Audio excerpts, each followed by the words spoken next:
Hi everyone, आज हमारे साथ है doctor Sanjay Soni, a board certified plastic surgeon with 25 year of experience. Welcome sir. Thank you. अभी तक डॉक्टर सोनी अपनी लाइफ में 20,000 प्लस सर्जरीज परफॉर्म कर चुके हैं।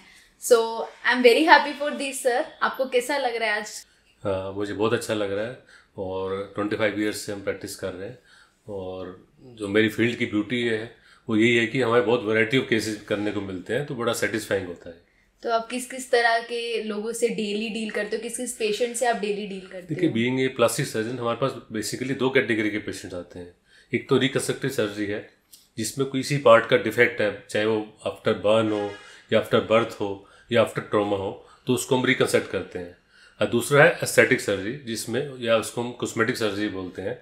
इसमें हम किसी पार्ट की ब्यूटी को एनहांस करते हैं, जैसे नोज़ है उसको रैनोप्लास्टी से उसकी ब्यूटी को एनहांस करते हैं, आईलिड्स है उसमें ब्लेफरोप्लास्टी करते हैं, लिप रिडक्शन करते हैं, लिप ऑगमेंटेशन करते हैं।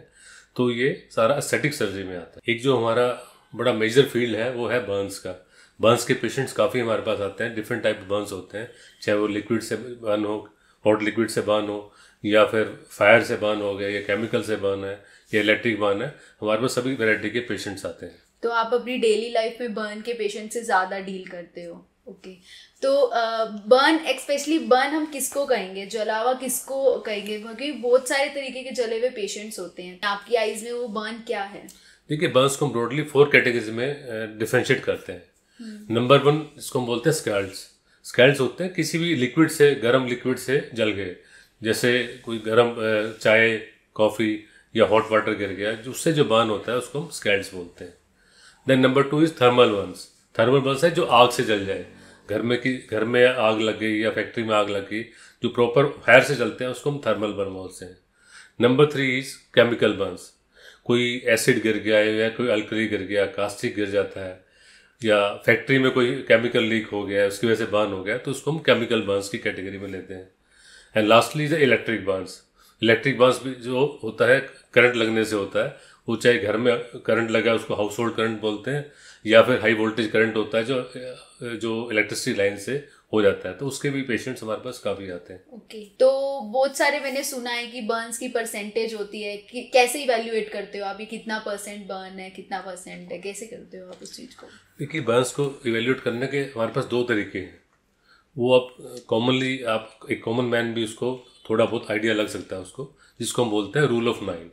रूल ऑफ 9 में क्या होता है, बॉडी को हम पार्ट्स ऑफ 9 में डिवाइड कर देते हैं। जैसे हेड है उसको 9% ले लिया, दोनों बाजू है 9% हो गया, चेस्ट को 9%, नीचे टमी 9%, ऐसे अपर बैक 9%, लोअर बैक 9%, और जो दोनों लिम्स हैं वो 18% हो गए, और 1% इज फॉर जेनेटल ऑर्गन्स। तो टोटल मिला के 100% बर्न हो जाता है। तो एक रफ आइडिया हो जाता है हमें, इससे इस कैलकुलेशन से पता लग जाता है कि पेशेंट को कितना बर्न है। ओके। तो मतलब उसमें कुछ चांसेस होते हैं, इतने परसेंट बर्न है तो पेशेंट को ये ट्रीटमेंट देना है, उसके अकॉर्डिंगली होता है। और इसमें दूसरा एक और रफ तरीका है, जैसे बच्चों में एप्लीकेबल नहीं होता है रूल ऑफ 9, ये अडल्ट के लिए होता है। बच्चों में रूल ऑफ पाम यूज़ करते हैं हम।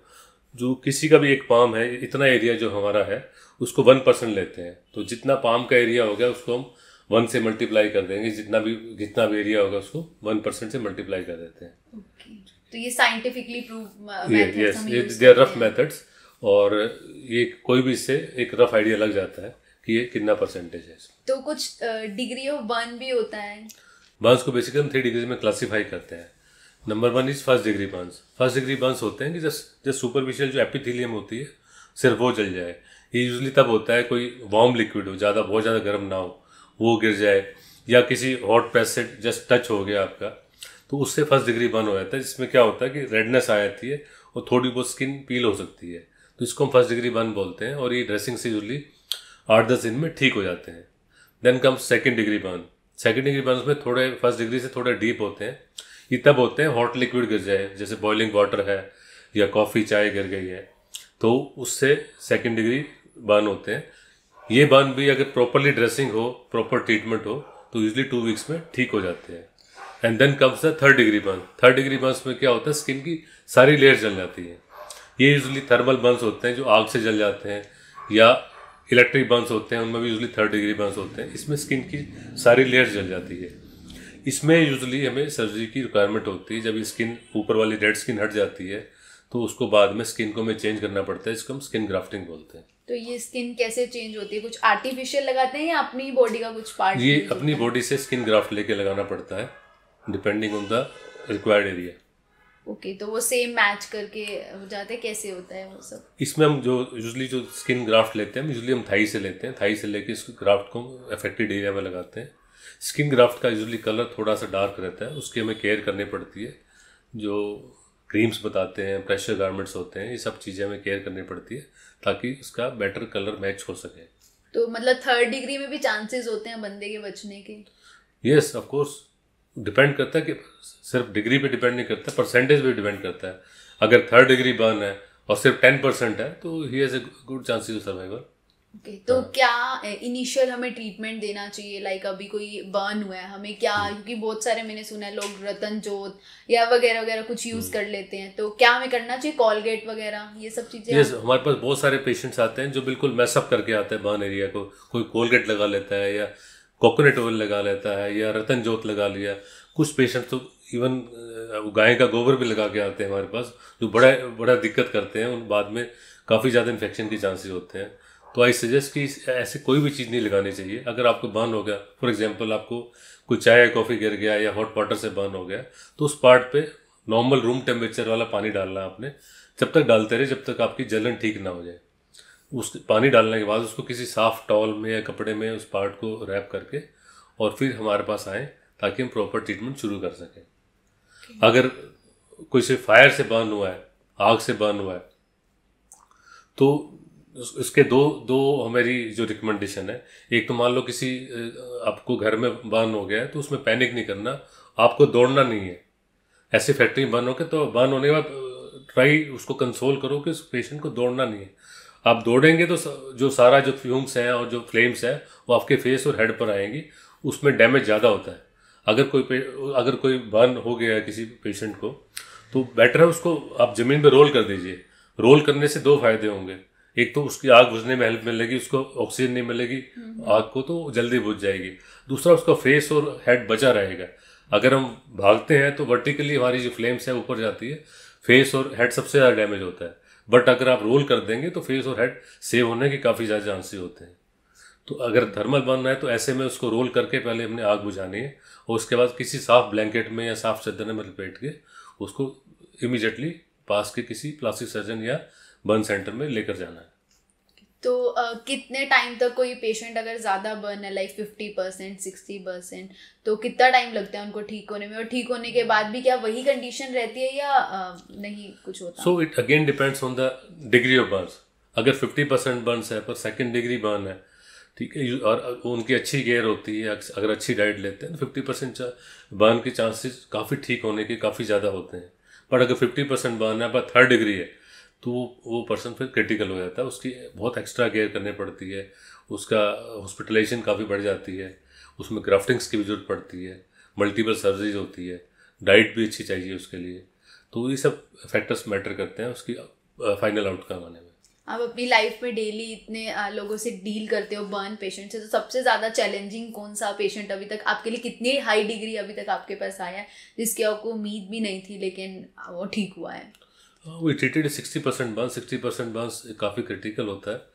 तो उसको फेस भी बर्न था शुरू में, वो काफ़ी स्वेलिंग थी फेस में, और जब भी फेस का बर्न होता है तो उसकी स्वेलिंग बहुत ज़्यादा होती है। पेशेंट की बिल्कुल जो शक्ल बिल्कुल बदल जाती है, looks actually very horrifying for the attendants. वो बहुत ज़्यादा चिंता में होते हैं कि ठीक हो पाएगा नहीं, और रियल में शुरू के 72 आवर्स होते हैं बहुत क्रिटिकल होते हैं, क्योंकि जब फेस बर्न हो जाता है तो अंदर भी फ्यूम्स जाती है, अंदर स्वेलिंग होती है, जो हमारा एरिया होता है, तो उसमें ऑक्सीजन रिक्वायरमेंट बॉडी की बढ़ जाती है, उसमें सांस में लेने में दिक्कत आने के चांसेस होते हैं। तो वो 72 आवर्स का फेज बड़ा क्रिटिकल होता है। एक बार वो निकल जाए तो पेशेंट काफ़ी स्टेबल हो जाता है। फिर हम उसको मल्टीपल जो फेजेस ऑफ ट्रीटमेंट होते हैं उसको हम करते हैं। शुरू में ड्रेसिंग्स होती हैं, फिर बाद में जब ये स्किन जो डेड स्किन निकल जाती है उसकी हम ग्राफ्टिंग्स करते हैं, दूसरे पार्ट से लेके ग्राफ्ट करके उसको कवर करते हैं। जब ग्राफ्ट टेकअप हो जाता है तो उस ग्राफ्ट की केयर कैसे करनी है ताकि इसको कॉन्ट्रैक्चर्स ना बने, जो स्किन कॉन्ट्रैक्ट होते हैं उसको कॉन्ट्रैक्चर्स बोलते हैं, वो ना बने। तो it takes a long time. ये क्या है बेसिकली कॉन्ट्रैक्चर? कॉन्ट्रैक्चर तब होता है जब कोई एरिया बर्न हो गया तो उस एरिया की स्किन श्रिंक हो जाती है, जैसे हैंड पे बर्न है, उंगलियां श्रिंक हो जाती है, जुड़ जाती है आपस में, उसको हम कॉन्ट्रैक्चर्स बोलते हैं। ऐसे गर्दन जुड़ जाती है, जो लेग्स में ये जो पार्ट होता है नीज के पास ये जुड़ जाता है। तो these are common sides of contractures and they require further treatment. जब सारा कुछ पेशेंट स्टेबल हो जाता है, वुंड सब हील हो गया, तो उनकी हमें आगे ट्रीटमेंट करनी पड़ती है। तो क्या फॉलो अप ट्रीटमेंट्स रहते हैं जो हमें आफ्टर सर्जरी अगर हो गई उसके बाद भी, क्योंकि लंबे टाइम तक का प्रोसीजर होगा ये, तो क्या फॉलो अप ट्रीटमेंट्स, क्या अटेंडेंट को ध्यान रखना पड़ता है आसपास के लोगों को? जब बर्न सेटल हो गया, सारा पेशेंट क्रिटिकल बर्न्स के पेशेंट सर्वाइव कर गए हैं, तो उसमें 2 टाइप की सर्जरी होती है। एक तो जब 3rd डिग्री बर्न हमारे, जब एक बार पेशेंट स्टेबल हो गया तो जब स्किन सेपरेट हो जाती है तो उसमें नीचे जख्म रह जाते हैं, जिनको हम रॉ एरियाज बोलते हैं। तो इनको करने के लिए सर्जरी होती है, इसको स्किन ग्राफ्टिंग बोलते हैं, जो हम थाई से लेकर या किसी भी जो अवेलेबल पार्ट है उससे लेकर उसको कवर करते हैं। तो एक तो ये टाइप की सर्जरी है। सेकेंडली जो सर्जरी होती है जब सारे वुंड्स हील हो गए हैं पेशेंट्स में, पर स्किन कॉन्ट्रैक्ट कर जाती है, जैसे मैंने पहले बताया, उसको कॉन्ट्रैक्चर्स डेवलप हो जाते हैं।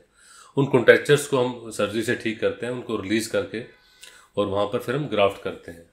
ग्राफ्टिंग के बाद भी इनका आफ्टर केयर बहुत इंपॉर्टेंट है बर्न पेशेंट्स में, जिनका वुंड्स वैसे हील हो गए हैं या ड्यू टू सर्जरी हील हुए हैं, तो उनकी जो आफ्टर केयर है बहुत इंपॉर्टेंट है।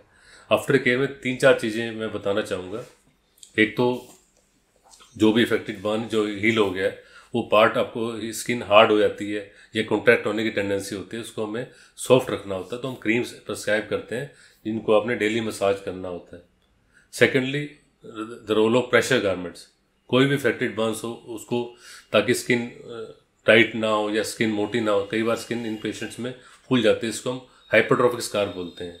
और कई पेशेंट्स में और ज़्यादा टेंडेंसी होती है, स्किन बहुत ज़्यादा फूल जाती है, इसको हम कीलॉइड्स बोलते हैं।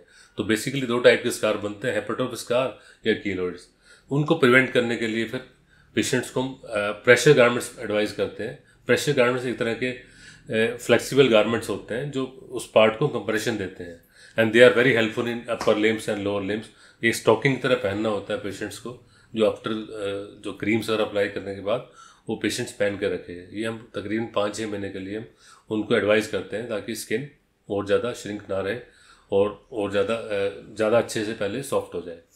तो जो ये बच्चे दिवाली पे क्रैकर बर्न्स होते हैं, फेस पे भी हो जाते हैं बहुत सारे अलग अलग पटाखों की वजह से, तो क्या करना चाहिए हमें उस समय? क्या करना चाहिए अगर आसपास रात का टाइम है या कुछ भी है? क्या फर्स्ट एड हम दे सकते हैं? देखिए, क्रैकर बर्न्स भी आजकल काफ़ी कॉमन आते हैं, खासकर अब सिर्फ दिवाली पे क्रैकर बर्न नहीं आते, बहुत सारे फेस्टिवल्स में अब आजकल ट्रेंड हो गया कि क्रैकर जलाते हैं। तो फर्स्टली मेरी तो पर्सनल एडवाइस तो ये कि ये क्रैकर सेफ नहीं है, इनको जितना हो सके अवॉइड करें। और अगर आपको जलाने हैं तो बच्चे क्रैकर्स ना जलाएं, जलाते हैं तो एडल्ट्स की सुपरविजन में ही पटाखे चलाने हैं। पटाखे चलाने से पहले 2-3 चीज़ें आपने ध्यान रखनी है। एक तो कोई भी पानी की बाल्टी या रेत से भरी हुई बाल्टी अपने पास रखें जहाँ ये पटाखे हो रहे हैं। और पटाखे, मैं तो सब पेशेंट्स को मना, कि जब हमारे पास ऐसे पेशेंट्स आते हैं मैं उनको मना करता हूँ कि हमारे पटाखे इतने सेफ नहीं है, क्यों पटाखे चलाना है। मैं तो पर्सनल एडवाइस करता हूँ कि पटाखे ना चलाएं, ठीक है। और जब अगर आपने चलाने ही हैं तो सबसे ज़्यादा कल्प्रिट हम सोचते हैं कि बम वगैरह ना चलाएं, पर बम वगैरह से बर्न नहीं होते हैं, क्योंकि बम हमें पता है बम सेफ नहीं है। तो एक माइंड मेकअप होता है हमारा कि उसमें एक्स्ट्रा सेफ्टी से उसको चलाते हैं। तो जो हमारे पास बर्न्स आते हैं बम से बर्न नहीं आते। सबसे ज़्यादा कॉमन कल्प्रिट क्या होता है? अनार या फिरकी। इसमें पेशेंट सोचते हैं, कोई भी सोचता है कि इसमें कुछ बहुत ही हल्के पटाखे हैं, पर सबसे ज़्यादा डैमेज इन्हीं से होता है कि इनमें एकदम से बम फट जाता है, या अनार एकदम से फेस पे आ जाता है, तो मेंटली प्रिपेयर नहीं होते। इनसे ज़्यादा बर्न सबसे ज़्यादा कॉमन होते हैं। तो जब अगर बच्चों को पटाखे चलाने हैं तो एडल्ट्स की सुपरविजन में चलाएं। अगर अनार या फुलझड़ी जला रहे हैं तो एक्स्ट्रा कोशिश होकर चलाएं, थोड़ा सा दूर होकर किसी कैंडल से या फुलझड़ी से इसको चलाना है, अपना फेस पीछे करके चलाना है इसको। और अगर फिर भी इन सारी प्रिकॉशंस के बावजूद भी अगर क्रैकर बर्न हो जाता है तो उसको इमीडिएटली पानी डाल के आग को बुझाना है, क्लीन कपड़े से उसको रैप करना, और सर्जन को जरूर दिखाएं पास में। बहुत सारे पेशेंट ऐसे होते हैं जो नहीं इलाज करवाते हैं, शुरू में घर पे इलाज करा लेते हैं, फिर वो कराने के बाद उनके स्कार्स हो जाते हैं, उनको जो आपने जैसे बताया स्किन जुड़ जाती है, कॉन्ट्रैक्चर हो जाते हैं, तो उसके बाद इलाज करवा सकते हैं वो? बिल्कुल, कॉन्ट्रैक्चर्स की भी ट्रीटमेंट करनी पड़ती है और पॉसिबल है। जो हमारे पास यूजली कॉन्ट्रैक्चर्स आते हैं वो नेक के कॉन्ट्रैक्चर्स होते हैं, जो इसमें गर्दन ऐसे नीचे जुड़ जाती है, या फिर हैंड के कॉन्ट्रैक्चर्स होते हैं। These are the two most common type of contractures, और इनकी सर्जरी पॉसिबल होती है। इन कॉन्ट्रैक्चर्स को हम सर्जरी से कॉन्ट्रैक्चर्स को रिलीज करके इसमें फिर हम स्किन ग्राफ्ट करते हैं। कुछ जगह पतला ग्राफ्ट लगाते हैं, इसको सुपरफिशियल ग्राफ्ट बोलते हैं। कई जगह हम मोटा ग्राफ्ट लगाते हैं, इसको हम फुल थिकनेस ग्राफ्ट भी बोलते हैं, क्योंकि उससे इन कॉन्ट्रैक्चर्स की ट्रीटमेंट पॉसिबल है। जैसे आपने बताया कि हम थाई से स्किन लेके उसको ग्राफ्टिंग करते हैं, तो जहाँ से स्किन लिया वो स्किन आ जाती है, वो कैसा एरिया रहता है? यूजली जो हम एक सुपरफिशियल लेते हैं स्किन की, और अगर पेशेंट की डाइट अच्छी है, वो अच्छी रेगुलर ड्रेसिंग्स होती हैं, तो जो डोनर साइड बोलते हैं जहाँ से हमने ग्राफ्ट लिया, that is called as donor side, तो यूजली 3 वीक्स में अपने आप हील हो जाती है। तो आपने एक वो वर्ड भी यूज किया था किलॉइड, थोड़ा सा उसको मुझे एक्सप्लेन करेंगे? किलॉइड होता है, कुछ पेशेंट में टेंडेंसी होती है कि स्किन एकदम ज़्यादा फूल जाती है, जैसे कहीं भी बर्न हो गया या कुछ इंजरी हो गई है तो वो वाला पार्ट फूल जाता है, और एक्स्ट्रा उसमें फूल के लटक भी जाता है, खासकर चेस्ट में, शोल्डर्स में, ईयर्स में। These are the very common side for keloids. इनमें स्किन काफ़ी हार्ड हो जाती है, लटक जाती है, और में बहुत ज़्यादा सीवियर इचिंग होती है, पेशेंट्स बहुत परेशान हो जाते हैं। तो कीलॉइड्स की ट्रीटमेंट करने के लिए इसमें स्पेशल इंजेक्शंस होते हैं जो हम उसके अंदर लगाते हैं, जिसको थोड़ा सा सॉफ्ट कर देते हैं, और उसको इचिंग में काफ़ी रिलीफ महसूस होता है।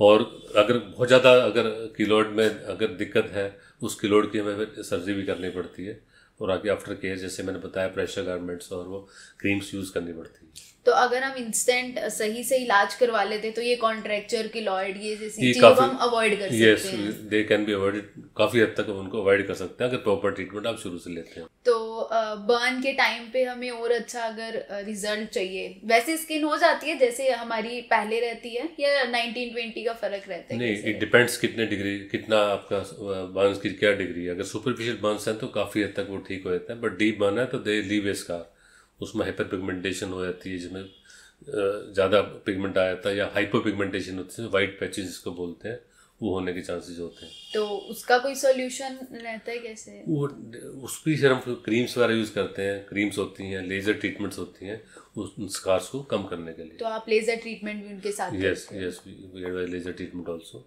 तो आपने जैसे अभी बताया कि जो अच्छे से डाइट लेते हैं उनका, जो थाई से हम डोनर एरिया लेते हैं उसकी हीलिंग बहुत अच्छी होती है, तो बेसिकली डाइट का क्या रोल है उस? डाइट का बहुत इंपॉर्टेंट रोल है बर्न्स में, एक बर्न्स की हीलिंग टाइम में भी, और अगर कोई सर्जरी की है उसके टाइम भी। एक हाई प्रोटीन डाइट जो स्किन को हील करने में बहुत ज़्यादा हेल्प करती है, तो हाई प्रोटीन डाइट हम सारे पेशेंट्स को एडवाइस करते हैं during burn healing and during surgery also. तो लास्ट में आप क्या एडवाइस देना चाहेंगे हमारे ऑडियंस को, या बर्न से रिलेटेड क्या क्या हमें प्रिवेंशंस करें कि ऐसी कोई सिचुएशन आए ना, अगर आ गई तो उसको कैसे डील करें? एक लास्ट मेरा आपसे इम्पोर्टेंट क्वेश्चन रहेगा। देखिए, बर्न्स का जैसे मैंने पहले बताया, कोई भी बर्न ऐसे हो जाता है तो पैनिक नहीं करना है आपने, और इमीडिएटली जैसे बताया अगर केमिकल बर्न है या थर्मल बर्न है तो उसको रूम टेम्परेचर वाटर से, आइस कोल्ड वाटर भी नहीं डालना है, वो आपके लिए ज़्यादा पेनफुल होता है।